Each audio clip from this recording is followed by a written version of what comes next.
Morning guys, it's beautiful Cape Town morning.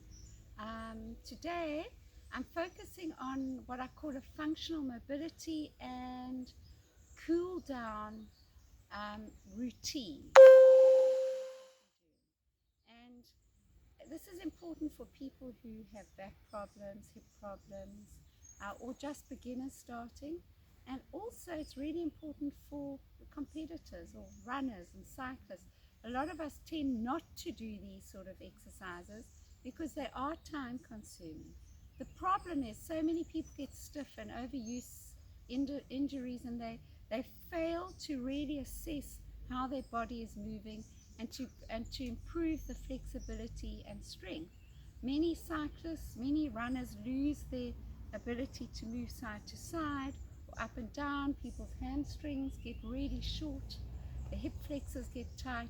So let us work through this very gently. So most of you, some of you would have done your warm-up already, whatever it might have been, and others just go into doing this program. I would do it really regularly and include it after most sessions of cardiovascular. For others, I would do it at least once a day. It's really good for you. It keeps you mobile. So we're going to start with a gentle warm-up. I want you to just march on the spot. 1, 2, 3. Do about 20 of these just to get the legs moving, the blood flow going. That's it. And then we're going to go legs out. You can repeat these sequences as often as you want, especially if it's a warm-up. You go back in and then you go back out just to feel. You will know your heart rate is warming up a little bit. Shake your arms, bring your legs back together, and then a great just warm-up and a breathing exercise, I call it, to just take yourself up and down. Inhale, open up your airway and down. Open up your chest. Inhale, exhale. Inhale, exhale. When you exhale, try and empty your lungs. Inhale.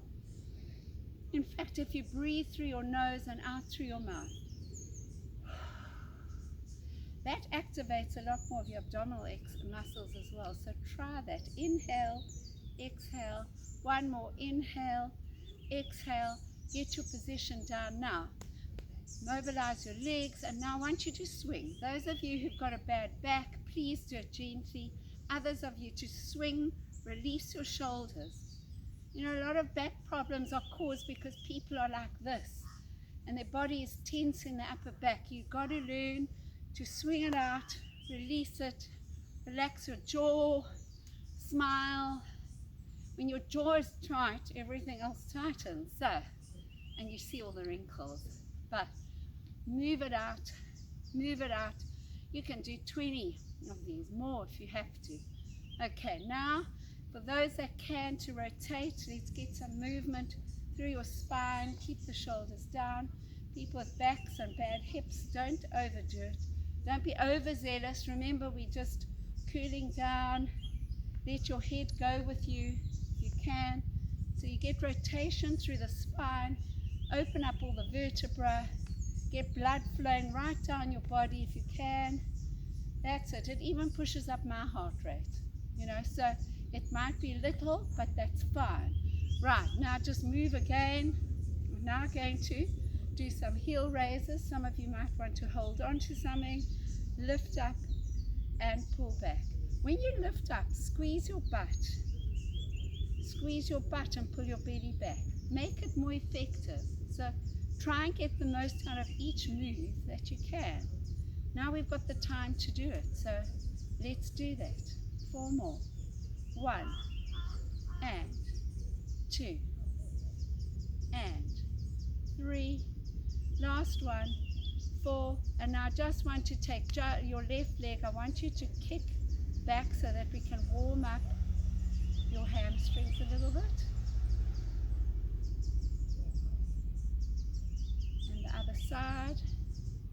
Warm up the hamstring on your right leg. Relax your hands and shoulders. Great. And last one, knee lift up, not too high. Again, anybody who has a back condition, please, the minute you take your leg up, you're going to swing through your lower back. You don't want to do that. Move through there. Again, you can do about 20 of these. And the last exercise is legs slightly out, toes out. I want you to gently squat and pull up. Again, you bend down within what your back will allow. Some people are so fixed through their hips that they cannot bend. So concentrate on what you're able to do. You don't want to play with your back in this position. I see people doing this where they go all the way down, but to come up they need their back to do it, and that is where the injury comes in. So keep yourself controlled. Right, well done, relax. Now we're going to go down on the floor. I'm going to use my ball, which is 2 Ks.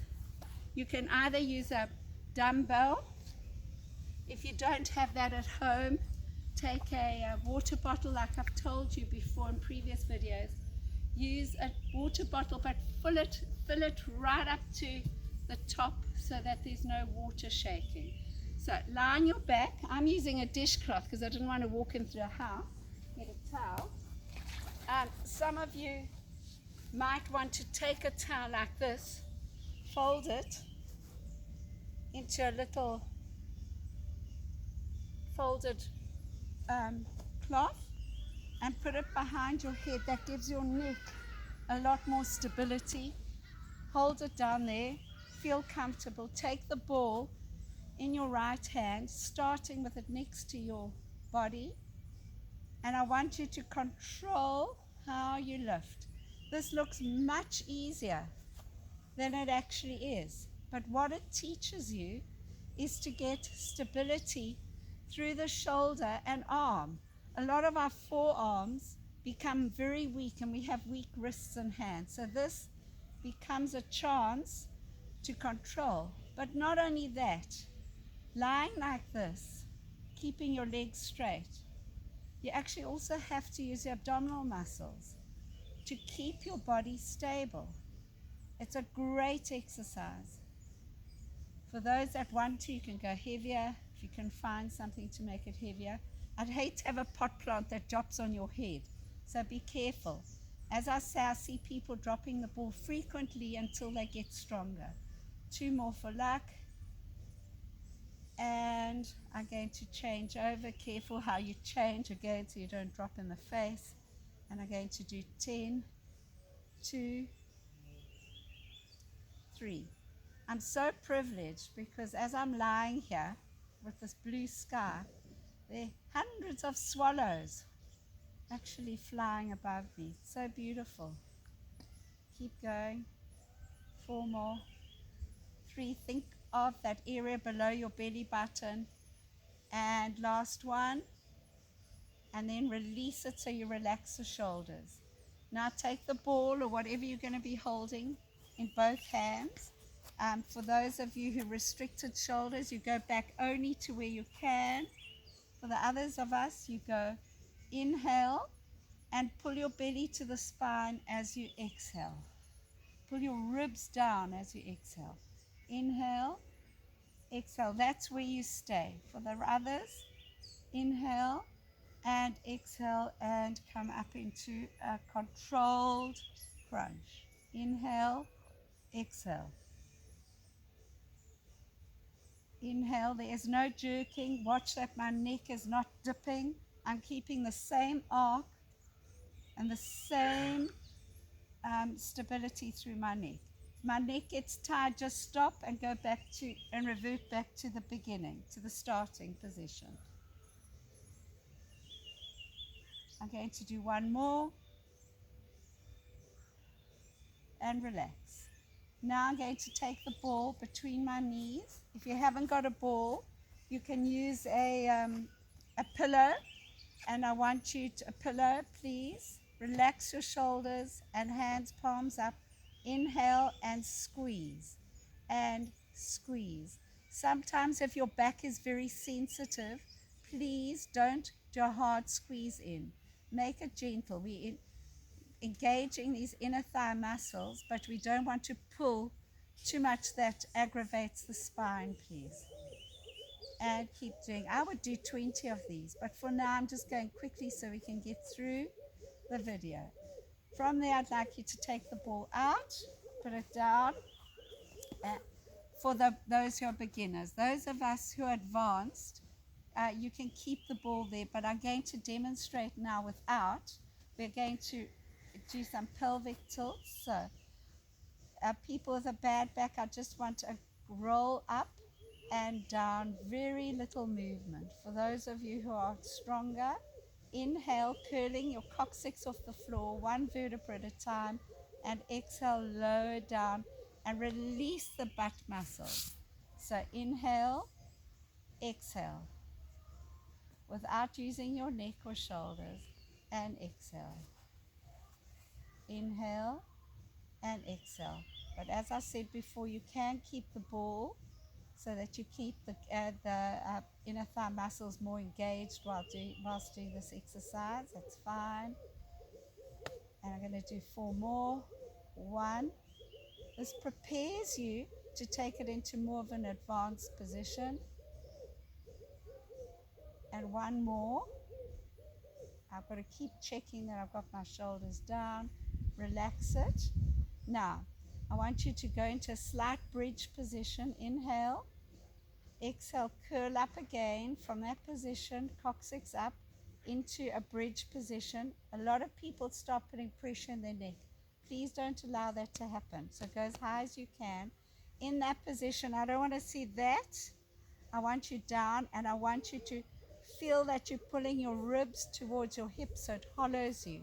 When you're hollowed, hold that position and gently squeeze. There's very little movement, but a lot of contraction going on through the hamstrings, the glutes, and the back, which is stabilizing you. So people with a back issue, please do not go into this position yet. You might not be ready to do this. Watch that. Sometimes when people are doing this, I see one leg go out like this and they collapse. Make sure you concentrate on keeping your knees in line with your hips. That's it. And I'm going to inhale, exhale, unravel and unroll 1 vertebra at a time, releasing your coccyx last. Bring your knees in to just relax into that position. 1 more slightly advanced position. Please, guys, don't do this if your back is sensitive. We're going to curl up. Get your stability, hold it, inhale. As you exhale, you're going to hold 1, 2, 3, 4, come down. Other leg, inhale, exhale, hold, 2, 3, 4, release it, and curl down 1 vertebra at a time. You can repeat that 4 to 8 times, not too many. Now just relax. We're going to inhale and exhale through our arms. We're going to go inhale, exhale, inhale, exhale, just to give your shoulders a bit of a break. 1 more. And from there, I want you please to take your band. If you haven't got a band, do it without a band. But keep your legs supported somewhere. When you hold the band, elbows in, try not to play with your wrists. Keep them straight. Push up through the heel. Watch that leg doesn't hang out. We're going to go inhale, exhale. Inhale, I'm only going to do 4 of these, but you want to do 10. 2, keep pulling the shoulders down, no pressure in the neck. 3, watch that your hips don't lift off the ground, please. 4, you tend to see people do this. It's not what I want. I want you to push through your heels so that you get a good mobility and stretch. Now bend your knee. This is the second exercise, and push. Beginners, you might find that you can only do this because there's lots of clicking going on in the hips or your knees. Slowly get used to it. So inhale, exhale. If you're stronger, you can take it down to just above the floor. Otherwise, keep it small. Good.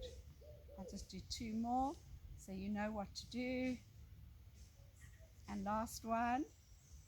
Push it out. Right, now bend your knee. An easy transition to the other side with the band. Bend both your knees and put your other leg in. And take your other leg out gently. Don't jar your back. Slowly straighten, and let's repeat on the other side. And again, I'm only going to do 4. Remember to work through. We're going to inhale, exhale again. Watch my neck. Release it. 2. I'll do 1 more. Inhale, exhale. Going to go into the next movement here, and push and release. Sometimes you'll find people's hands getting very tired because your wrists might not be strong enough. Then just release the tension on the band. Don't force anything. And I'm going to do 1 more just to show you. Release out of there slowly. You can hug your knees if your back's a bit tired. Take your right leg up. Hold that position, relax again. We're going to point, flex 10 times. I'm going to do only a few just to show you.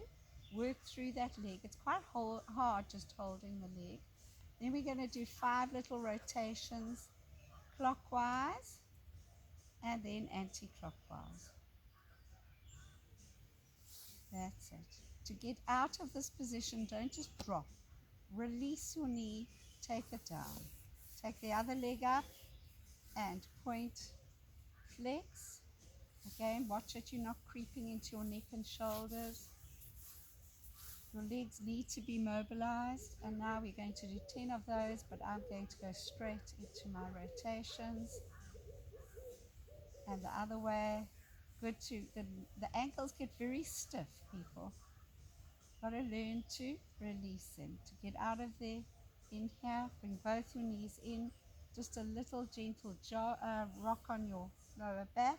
To get out of there, roll over, please, onto all 4s. Watch your position in your all 4s, that you get into a square position. You can go back, start in the square position. Just ease back slightly to release your back. Not too far, please. You might not be ready for it. So just inhale, pull in through the tummy as you exhale. Just doing 4 of these to release. Remember, you can go further, but this, I'm keeping you marked in a little position for now. Right, I'm now going to do a position, and I'm going to build it as a building block, and it's a really good rehab exercise. First one, neck straight, right arm forward. This one is, arm is under my armpit, body square. I'm going to inhale, exhale, hold, 2, 3, 4, down and back. Left arm. Inhale, exhale, hold, 2, 3, 4, down. I'm going to repeat it 1 more time each side. Inhale, exhale, 1, 2, 3, 4. Try not to do this, please. And down. There. Inhale, exhale, hold, 2, 3, 4. Now, if you have a bad back, that's possibly where you have to stay. But now I'm going to show you another one. So take your right leg to the back. Keep your shoulders pushed down and keep your belly pulled up to your spine. You're going to inhale and exhale and lift. I don't want that. Nothing's pulled out of alignment. I'm lengthening through my heel and holding 2, 3, 4. Relax. Stretch. Hold your position. Inhale, exhale, hold, 2, 3, 4. Again, if you do a leg lift and it goes into your back, please do not do it. You're not ready. 2, 3, 4. Relax. Last one. Inhale, exhale, hold, 2, 3, 4. From there, we're going to advance and put both combinations together.